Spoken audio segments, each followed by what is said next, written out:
Hey guys, welcome back to the table. I'm Doolin. I want to ask you guys, when's the last time you had just an incredible RPG moment? For me, I think the last one I had was Breath of the Wild with Legend of Zelda on the Switch. There was just this moment where you saw the vastness of the world and how much you could go and explore and how many dungeons there were, and you just get this feeling of, I can't wait to see what happens next. Many of you, because of how well it's sold, have already experienced the joy of Elden Ring, which I know that Max has played many hours in, and I know most of us have experienced at least a taste, whether it be somebody's gameplay or you going through it yourself, of Skyrim, this game that we've all come to know and love.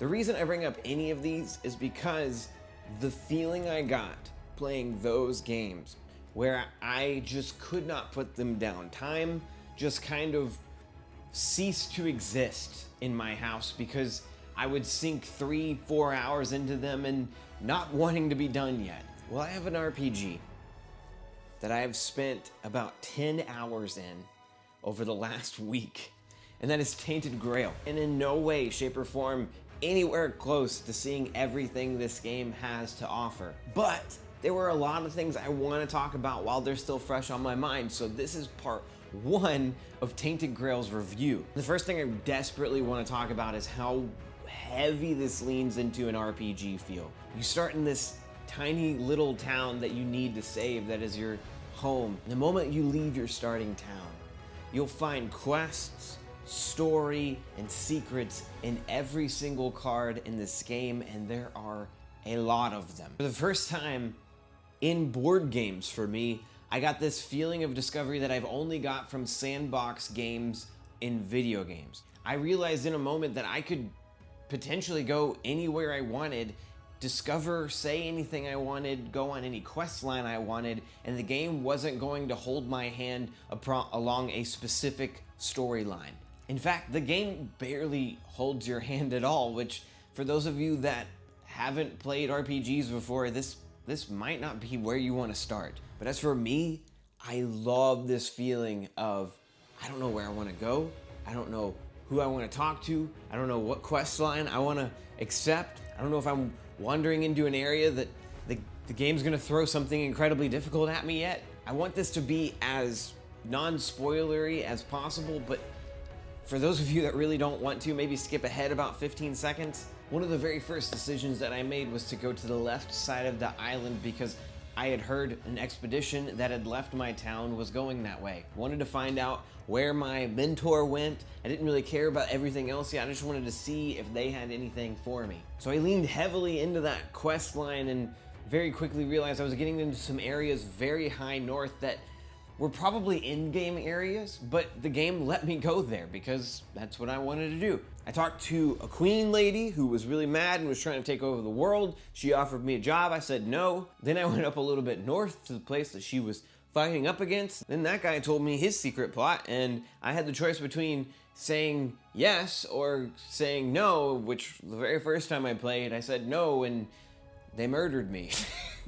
Which brings me to another really, really neat part of this game, which is the save states at the end of each chapter that you can put yourself through, or really at any time, but I choose to do them at the end of each chapter, which tell you exactly where you were, what resources you had, along with what cards you had. And so you can choose, like the game says, if you die, you could go all the way back to the beginning and start over, which is a choice. Or you can do what I do and just pull up exactly where you were at the beginning of that chapter and go a different way. This allows each person who plays this game to play it their own way. At the back of the book, they also give you ways that you can make things easier or even a little bit harder if you want. One thing I really don't want to skip over though is the denseness and vastness of this world. Every single card has a specific place in this giant booklet that you can go to discover new things, talk to new people, and to keep you from knowing absolutely everything or accidentally reading things that you shouldn't that spoil some storylines. There are these cool little skulls on each page that will tell you to go to a specific place in the back of the book that holds secrets about that specific place, or maybe about a character, or maybe even you found and ran into an ambush and now you gotta fight some horrifying creature, which happened to me multiple times and almost killed me.